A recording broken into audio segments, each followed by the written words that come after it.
In the heart of 19th-century Europe, where kingdoms rose and fell in the shadows of war, there was a monarch unlike any other, a king who lived not in the real world of politics and power, but in a dreamland of fantasy, music, and castles. His name was Ludwig II of Bavaria. History remembers him as the Mad King. But behind that title lies a story of beauty, obsession, betrayal, and a death so mysterious that even today, it divides historians and investigators alike. Tonight, we travel deep into the dark corridors of Bavaria's past, to uncover the tragedy of a king who built fairy tales and died in a nightmare. Ludwig II was born in 1845, heir to the Bavarian throne. From the very beginning, he was different. While other boys were raised to hunt, fight, and rule, Ludwig spent his time lost in books of legends and operas of heroic knights. He adored the medieval world, shining armor, grand castles, and stories of noble kings. He would stand for hours staring at portraits of past monarchs, imagining himself as a warrior king, a king of beauty, not politics. But this fantasy came at a price.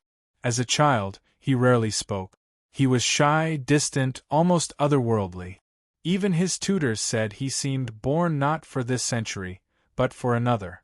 When Ludwig was only 18 years old, fate struck. His father died suddenly. The dreamer became king. At first, Bavaria's people welcomed their young monarch. Tall, striking, with piercing blue eyes, Ludwig looked like a fairy-tale prince come to life. But they had no idea that he would soon abandon politics altogether and pursue his own world of impossible dreams. Ludwig's greatest obsession was Richard Wagner, the composer. He believed Wagner's music was divine, a bridge between earth and heaven. So much so, that one of his first acts as king was to summon Wagner to court, giving him lavish support and money. But while Ludwig drowned in music and art, his ministers grew restless. Bavaria needed a ruler, not a dreamer. Still, Ludwig ignored politics.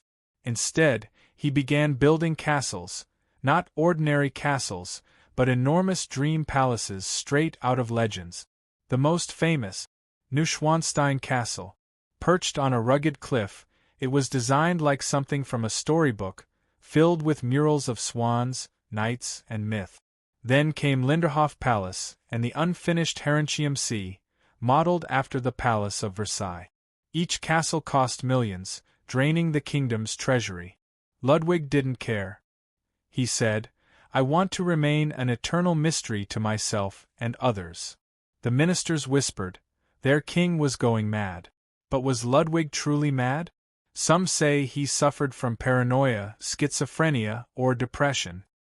He avoided people, held midnight banquets alone, and rode through forests in the dead of night, speaking only to servants. Yet, others argue he was simply misunderstood, a visionary who rejected politics for beauty. Still, Bavaria's government could not tolerate him. By the 1880s, the castles had bankrupted the treasury. Ministers plotted to remove him. A secret council of doctors declared Ludwig insane, without even examining him properly.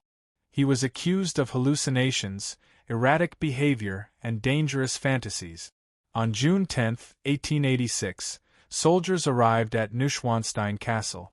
Ludwig was arrested, declared unfit to rule, and taken to Castleberg, on the shores of Lake Starnberg. The Dreamer King had been dethroned. But what happened next remains one of the darkest mysteries of European history.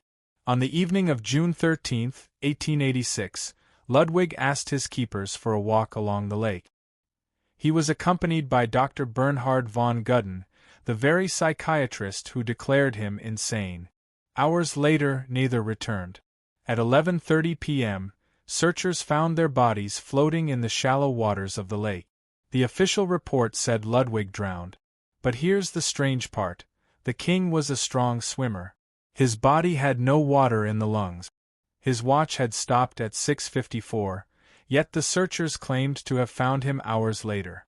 As for Dr. Gudden, his body bore signs of strangulation. Murder? Suicide pact? Or a political assassination disguised as an accident? No one knows the truth. After Ludwig's death, the castles he built were opened to the public. Ironically, the very buildings that bankrupted Bavaria now brought it unimaginable wealth through tourism. Today, Neuschwanstein Castle is one of the most visited sites in the world. The very castle that inspired Walt Disney's Sleeping Beauty Castle.